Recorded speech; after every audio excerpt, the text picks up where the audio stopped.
السلام علیکم دوستانو. زمونږ د نن درس دی ورډ یعنی کلمه. دا دوستانو په څلور ډولونو ویشل شوې ده، لکه سینونیمز مترادف کلمې، دا اول ډول دی. انټونیمز ضد یا متضاد کلمې، دا هم دوستانو د کلمې دوهم ډول دی. هومونیمز یعنی یو شان ویل شوې کلمې. هومونیمز. homophones همصدای کلمې یعنی یو شانتي غږ لرونکي کلمې. دا مونږ ټول تاسو ته په ویډیو کې مخته تشریح کوو. تاسو ویډیو د سره لایک، سبسکرایب او شیر کړئ. word کلمه. A group of letters which has special meaning is called word. A group of letters which has special meaning is called word. کلمه د تورو یوه ډله چې ځانګړې معنا لري کلمه بلل کېږي. لکه بوک یعنی کتاب. دوستانو دلته موږ سره یو ځای کړي دي ډبل او کې بي، دا توري م سره راخیستي بیا هم سره یو ځای کړي دي، نو یوه کلمه ځینې جوړه شوې ده. که دلته موږ خالي او راواخلو یوه معنا ولري، څه یو ځای کړي مې دي نو معنا ولري، دا هېڅ کلمه نه ده. هغه توري چې هغه موږ سره یو ځای کوي یوه ځانګړې معنا ولري هغه ته کلمه ویل کېږي. لکه قلم، پین. دا هم دوستانو دغسې موږ د تورو یوه ډله سره یو ځای کړي ده، له هغه څخه موږ قلم جوړ کړ. لکه پي ای ان پین، قلم. لکه قاف، لام، میم. دا توري موږ سره یو ځای کړي دي، له دې څخه موږ یوه کلمه جوړه کړې ده. نو کلمه د ډلو یعنې د تورو یوه ډله چې ځانګړې معنا لري کلمه بلل کېږي. پنسل. او د دې دوستانو څلور ډولونه دي له موږ سره. کلمه د لغت له مخې په څلور ډولونو ویشل شوې ده، لکه synonyms, antonyms, homonyms, homophones. synonyms یعنی مترادف کلمې، antonyms ضد یا متضاد کلمې، homonyms یو شان لیکل شوي کلمې یا یو شان ویل شوي کلمې، homophones همصدای کلمې، هغه کلمې چې د هغو یو شانتي غږ وي، یو رقم غږ ولري، دې ته homophones کلمې ویل کېږي. نو موږ نن تشریح کوو synonyms مترادف کلمې.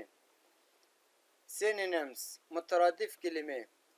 words that have similar or the same meanings. هغه کلمې چې یو شان یا نږدې معنا ولري. لکه له موږ سره د مثالونه examples. happy، joyful. دواړه مطلب دی خوشحال. happy او joyful د دواړو یوه نږدې معنا سره لري، ډېر سره نږدې دي. لکه خوښ او خوشحال. he is happy child، هغه یو خوشحاله ماشوم دی. he is joyful child، هغه یو خوښ ماشوم دی. big او large د دواړو مطلب غټ یا لوی. they have a large garden، they have a large garden، هغوی یو لوی باغ لري. he lives in a big house، he lives in a big house، هغه په یو غټ کور کې ژوند کوي. دوهم د antonyms ضد یا متضاد کلمې. antonyms words that have opposite meanings، هغه کلمې چې یو د بل برعکس مخالف معنا ولري. لکه cold ګرم، hot یخ، easy اسانه، hard سخت. this test is easy، په مثالو کې this test is easy، دا ازموینه اسانه ده. this test is not hard، دا ازموینه نه ده سخته. this test is not hard، دا ازموینه سخته نه ده. نو دا و دوستانو زموږ antonyms ضد یا متضاد کلمې. homonyms یو شان لیکل شوي یا یو شان ویل شوي کلمې. words that are spelled the same or sound the same and have different meaning. homonyms هغه کلمې دي چې یا خو یو شان لیکل شوي وي یا یو شان تلفظ ولري خو معنا یې فرق لري. لکه بیټ اسمان څکالی یا چمکال. بیټ یعنی هغه د کرکټ یو لرګی چې په هغو باندې د کرکټ هغه توپ یا بال ور باندې وهل کېږي. I saw a bat flying in the sky. ما په اسمان کې چمکال الوت ولید. یعنی ما اسمان څکالی په اسمان کې ولید چې الوتی و.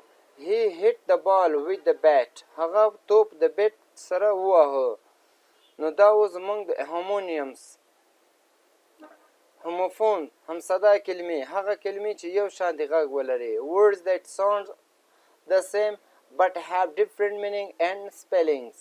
هغه کلمې چې غږ یو شان وي خو لیکل او معنا یې فرق لري لکه to او to. دوستانو د to مطلب دی دوه، د to مطلب دی مقصد ته.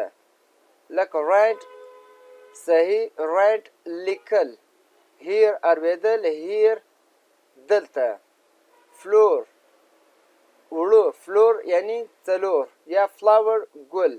دوستانو دا زموږ د نن ورځې درس.